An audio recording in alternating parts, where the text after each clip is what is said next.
నమస్కారం. శ్రీ సదా న్యూస్ యాదాద్రి ప్రేక్షకులకు శ్రీ విశ్వావసు నామ సంవత్సర శుభాశుభ ఫలితములు. మీ రాశి వారికి రాజపూజ్యములు, ఆదాయ వ్యయముల వివరణ. ఇప్పుడు మీనరాశి వారి యొక్క ఫలితాంశాలు.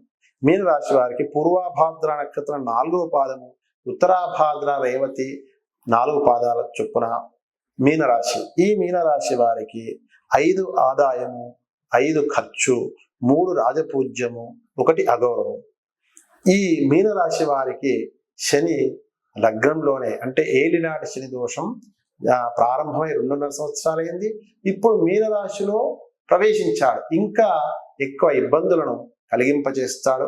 గురువు యొక్క తృతీయ స్థానం నుంచి చతుర్థ స్థానంలో, రాహు మీనస్థానం నుంచి కుంభరాశిలోకి 12వ స్థానానికి, 6వ కేతువు ప్రభావం చేత ఈ సంవత్సరం మీనరాశి వారికి సరైనటువంటి శుభ ఫలితాలు వచ్చేటువంటి అవకాశాలు చాలా తక్కువగా ఉన్నాయి.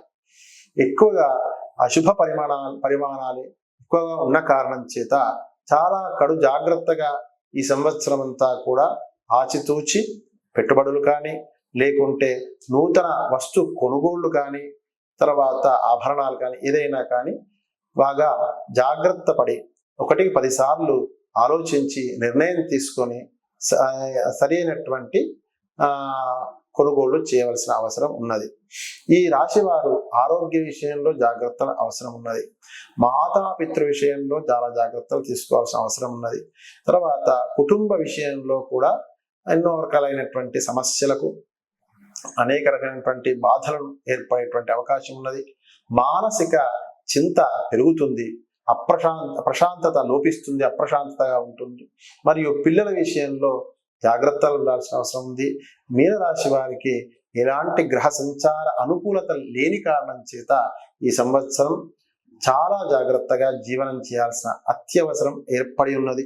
ఈ యొక్క మీనరాశి వారు దత్తాత్రేయ స్వామి వారి యొక్క ఆరాధన విశేషంగా, దుర్గా అమ్మవారి యొక్క ఆరాధన విశేషంగా, లక్ష్మీనరసింహ స్వామి వారి యొక్క ఆరాధన విశేషంగా, మరియు సుబ్రహ్మణ్య స్వామి వారి యొక్క ఆరాధన విశేషంగా చేయాలి.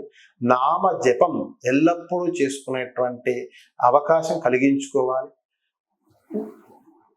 సమయం సందర్భం దొరికితే శ్రీరామనవమి, దసరా ఇత్యాది కార్యక్రమాల్లో అన్నదానాలు జరుగుతున్నటువంటి చోట వారు కూడా స్వయంగా కొంత అన్నదానానికి ఎంతో కొంత సమర్పించుకొని అన్నదాన పుణ్యాన్ని, ఫలితాన్ని పొందాలి. ఈ విధంగా చాలా జాగ్రత్తగా ఉండి ఈ సంవత్సరం అంతా కూడా దైవారాధనచే జీవనం చేయాలనేటువంటి సూచన ఇస్తూ ఉన్నాను.